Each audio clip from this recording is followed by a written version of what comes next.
नमस्कार श्रोतों, स्वागत है आप सभी का हमारे अपने YouTube चैनल वेदाभ्यास में। आज के वीडियो में हम देखने वाले हैं हनुमान जी ने किन तीनों का घमंड चूर किया।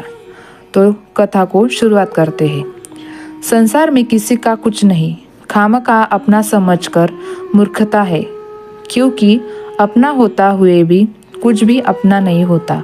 इसलिए हैरानी होती है कि घमंड क्यों, किस लिए और किसका।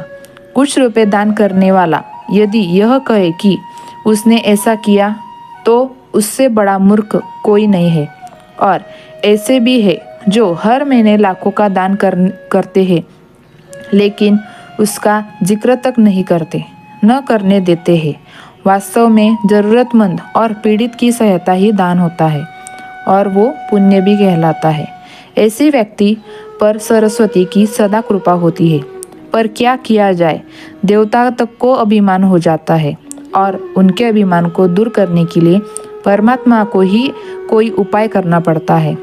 गरुड़, सुदर्शन चक्र तथा सत्यभामा को भी अभिमान हो गया था और भगवान श्री कृष्ण ने उनके अभिमान को दूर करने के लिए श्री हनुमान जी की सहायता ली थी। श्री कृष्ण ने अपनी पत्नी सत्यभामा को स्वर्ग से परिचित लाकर दिया था और वह इसलिए अपने आप को श्री कृष्ण की अत्यंत प्रिय और अति सुंदर मानने लगी थी। सुदर्शन चक्रों को यह अभिमान हो गया था कि उसने इंद्र के वज्र को निष्क्रिय किया था। वह लोकालोक के अंधकार को दूर कर सकता है। भगवान श्री कृष्ण अंतत उसकी ही सहायता लेते हैं। गरुड़ भगवान कृष्ण का वाहन था। वह समझता था कि भगवान मेरे बिना कहीं जा नहीं सकते, इसलिए कि मेरी गति का कोई मुकाबला नहीं कर सकता। भगवान अपने भक्तों का सदा कल्याण करता है, इसलिए उन्होंने हनुमान जी का स्मरण किया। तत्काल हनुमान जी की द्वारका आ गए। जान गए थे कि श्री कृष्ण ने क्यों बुलाया है। श्री कृष्ण और श्री राम दोनों एक ही है, वह यह भी जानते थे। इसलिए सीधे राज दरबार नहीं गए, क्योंकि कौतुक करने के लिए उद्यान में चले गए। वृक्षों पर लगे फल तोड़ने लगे, कुछ खाए कुछ फेंक दिए थे। वृक्षों को उखाड़ फेंका, कुछ तो तोड़ ही डाले। बाग वीरान बना दिया। फल तोड़ना और फेंक देना हनुमान जी का मकसद नहीं था। वह तो श्री कृष्ण के संकेत से कौतुक कर रहे थे। बात श्री कृष्ण तक पहुंच गई थी। किसी वानर ने राजोद्यान का उजाड़ दिया है, कुछ किया जाए। श्री कृष्ण ने गरुड़ को बुलाया, कहा, जाओ सेना ले जाओ, उस वानर को पकड़ के ले आओ। गरुड़ ने कहा, प्रभु, एक मामूली वानर को पकड़ने के लिए सेना क्यों जरूरी है? मैं अकेला ही मजा चखा दूंगा। श्री कृष्ण मन ही मन मुस्कुरा दिए, जैसे तुम चाहो, लेकिन उसे रोको। जाकर विनतिए गए और फिर हनुमान जी को ललकारा, बाग क्यों उजाड़ रहे हो? फल क्यों तोड़ रहे हो? चलो, तुम्हें श्री कृष्ण बुला रहे हैं। हनुमान जी ने कहा, मैं किसी श्री कृष्ण को नहीं जानता, मैं तो श्री राम का सेवक हूँ। जहाँ कह दो, मैं नहीं आऊँगा। गरुड़ क्रोधित होकर बोला, तुम नहीं चलोगे तो मैं तुम्हें पकड़ के ले जाऊंगा। हनुमान जी ने उत्तर नहीं दिया। गरुड़ की अनदेखी कर वो फल तोड़ने लगे। गरुड़ को समझाया भी, वानर का काम फल तोड़ना नहीं और फेंकना है। मैं अपने स्वभाव के अनुसार ही कर रहा हूँ, मेरे काम में दखल ना दो। क्यों झगड़ा मोल ले रहे हो? जाओ, मुझे आराम से फल खाने दो। गरुड़ नहीं माना। तब हनुमान जी ने अपनी पूंछ बढ़ाई और गरुड़ को दबोच लिया। उसका घमंड दूर करने के लिए कभी पूंछ को ढीला कर देते, गरुड़ कुछ सांस लेता और जब कसते तो गरुड़ के मानों को प्राण ही निकल जाते।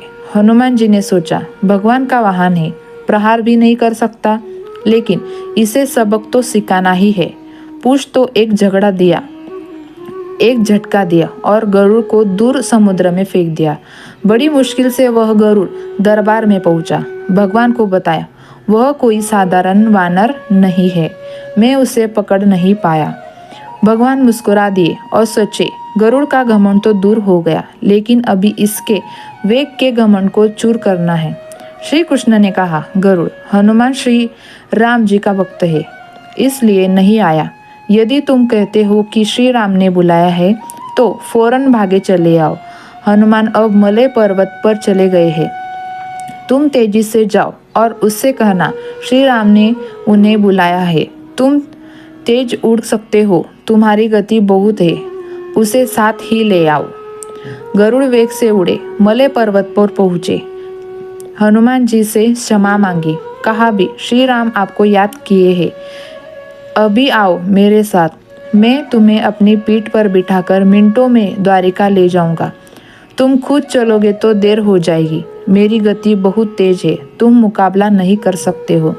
हनुमान जी मुस्कुराए, भगवान की लीला समझ गए, कहा तुम जाओ, मैं तुम्हारे पीछे आ रहा हूँ।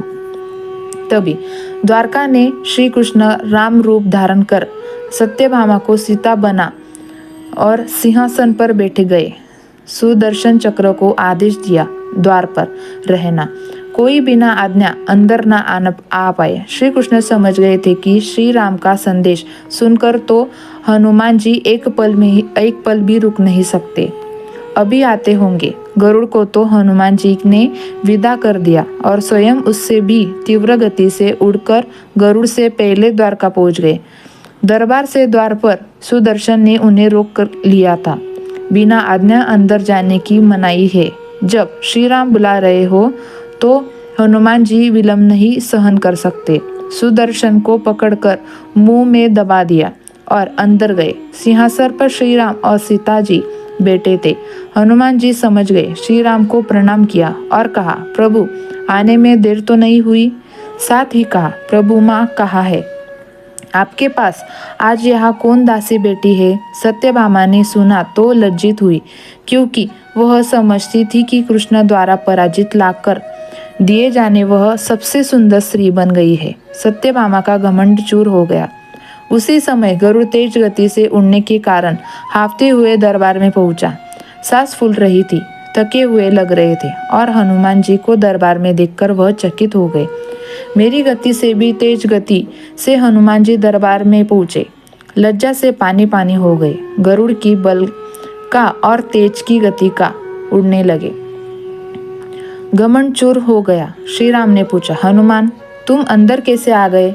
किसी ने रोका नहीं? हनुमान ने कहा, रोका था भगवान, सुदर्शन ने मुझे, मैंने सोचा अपने दर्शन में विलम्ब हो गया, इसलिए उसने उलझा नहीं, मैंने अपने मुंह में दबा लिया था। और यह कहकर हनुमान जी ने मुंह में से सुदर्शन चक्र को निकालकर प्रभु के चरण में डाल दिया।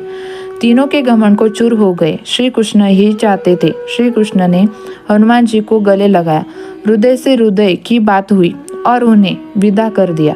परमात्मा अपने भक्तों के अपने निकृष्टताओं में अभिमान रहने नहीं देते। श्री कृष्ण सत्यभामा गरुड़ और सुदर्शन चक्र का घमंड दूर करते हैं तो परमात्मा ने निकट नहीं रह सकते, और परमात्मा ने निकट रह ही वह सकता है जो मैं और मेरी से रहित है, श्री राम से जुड़े व्यक्ति में कभी अभिमान हो ही नहीं सकता।